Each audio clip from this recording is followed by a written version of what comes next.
এ দাঁড়া, কোথায় গেছিস? না বাবা, আমি এক ফোঁটা মদ খাই। আরে আমি কইলাম কি আর তুই কইস কি? হ্যাঁ বাবা, মদ খাই না।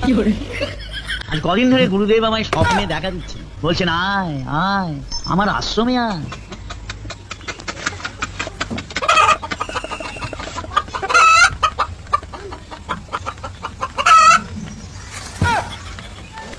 এদিকে আয়।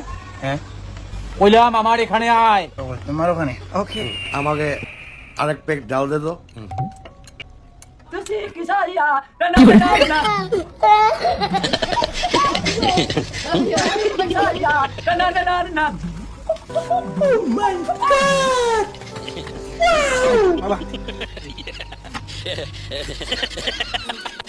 আজ কদিন ধরে গুরুদেব আমায় স্বপ্নে দেখা দিচ্ছে, বলছেন আয় আয় আমার আশ্রমে আয়।